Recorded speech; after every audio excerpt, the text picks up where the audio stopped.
Alright, I want to show you guys how I was making my new aluminum base stove that I was talking about earlier. Here's one that I just finished up. My camera doesn't focus that close in.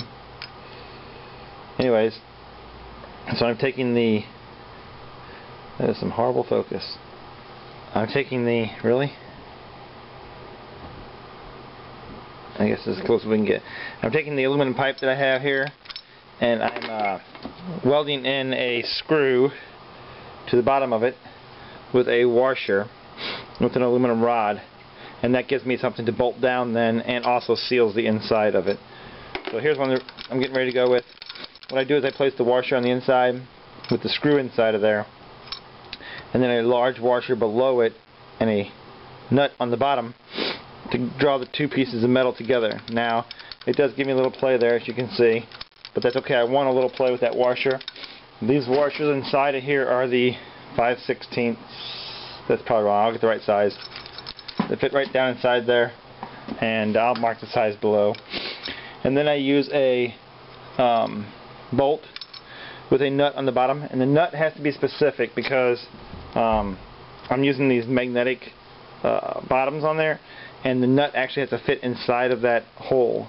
So it's important that I get the right size bolt and nut. I just went out and bought some more, and believe it or not, the nut couldn't fit inside of here, and this magnet you can't really drill out. It's more like a rock or something. I'm not sure how magnets are made. You know, magnets are what magnets are. But trying to drill that out didn't work. My drill bit just wouldn't widen it. So I have to find the right size nut to make that work. And to be honest with you, I don't know what size nut that is right now. I have to go to the store and look again because I got the wrong size. I just happen to have 3 left here. So I'm going to prepare this one to go on the bottom of there. And that's how I'm doing the bottom, and I'll show you the top once I get done with this part.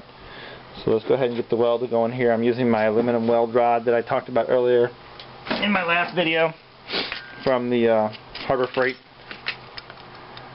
Alumaweld rods. They come with a little red cap. You get about I don't know, 10 of them for 18 bucks.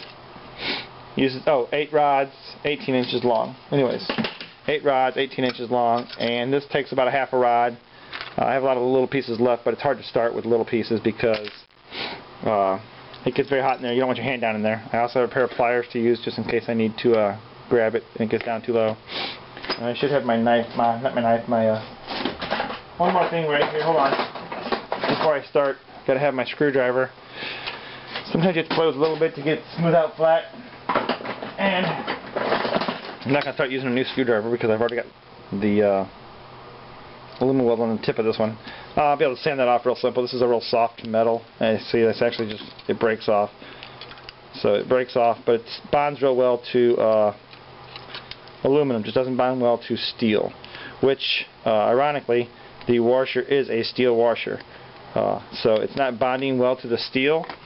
On the base of this, what it's bonding to is it's bonding to the walls and encompassing the head of the bolt, which is keeping it in place so that when I turn the bolt, it doesn't spin out on the bottom, so I can tighten up on it. So let's get started. I just used a standard torch on a miniature propane tank. So, and this one's got an auto ignite on it, which makes it kind of simple.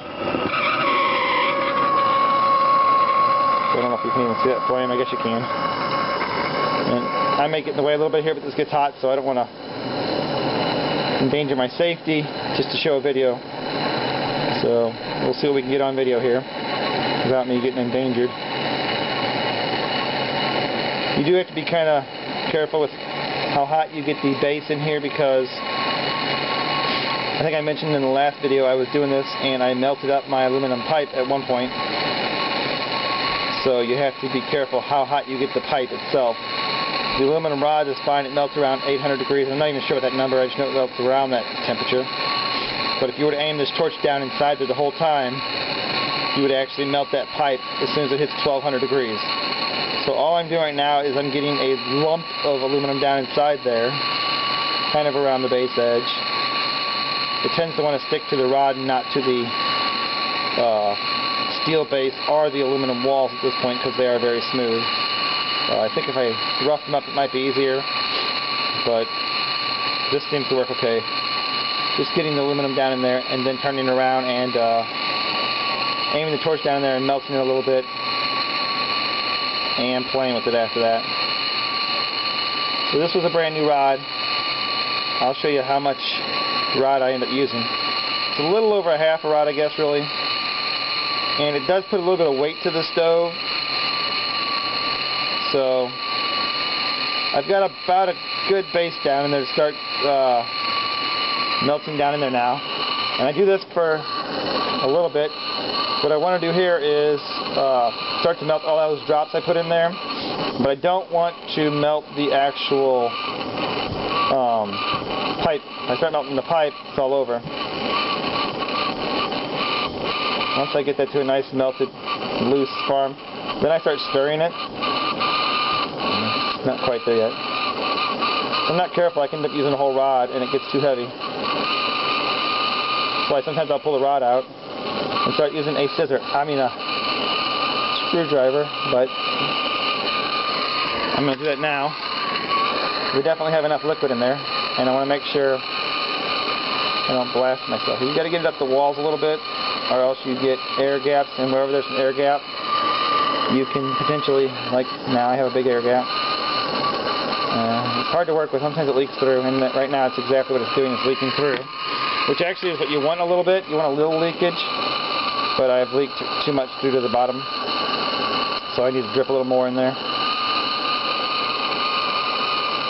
Come on. I'm going to hurry up here. I'm going to melt my wall out. Come on. Smooth over. There you go. Nice smooth edges. And I just walk it around the edge. Point my torch the other direction.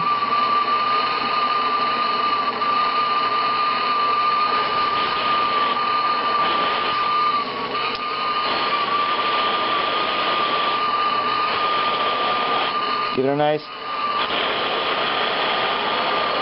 cool down. You can see I still have a little less than half my rod actually. I kind of went a little far with this one. I think I leaked more into the bottom. I got my torch off, but I set it back here out of the way, aiming at my cast iron here. That way I'm not actually going to touch it with anything. I let this cool for a minute, and then what I'll do is I'll take it in and dunk it under some water. I'm not sure that's the best way to do it. I've seen people dunk under oil for metals. However, this is aluminum. I'm not sure if that's a proper way to do it, aluminum or water. So I just go with the water method.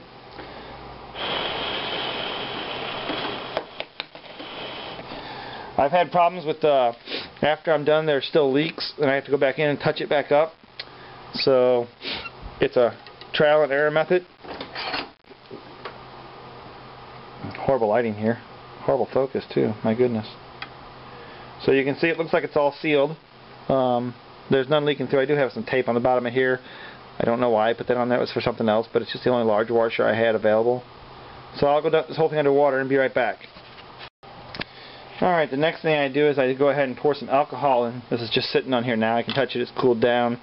The next thing I do is I go ahead and pour the alcohol in here. I got a little piece of paper towel in there when I was drying it out. And then I let it come to a boil. Well, first I check for leaks. Whoa, whoa, whoa, easy. That's a lot of alcohol in there for no reason. So first thing I do is I check for leaks like this. And just see if there's any leaks. I don't see any leaks right now. So then I go ahead and light it up. And let it come to a boil. And the only true way to check for a leak is to turn the lights off, which I'm going to do now. And I know it's hard to see, especially when I'm standing in front of it. But once it comes to a boil, I can then check for leaks. Sometimes I like to motivate it a little bit. And I'll light my thing underneath it here, my lighter, to see if there's any alcohol leaking out the bottom. If there is, it will flame up pretty quickly.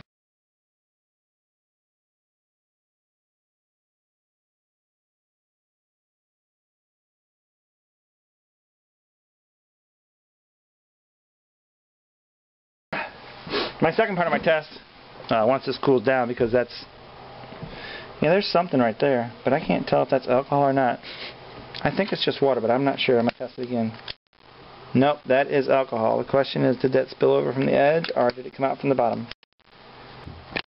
Alright, so I took the base off, and I'm going to light it back up. I think that was all water, but I'm not sure. We're about to find out for sure. As I mentioned, if it leaks from the bottom, you can pretty much tell real quick when you do this. See? We got a leak. So I've got to fix that leak. I'll get back to you guys once I fix the leak.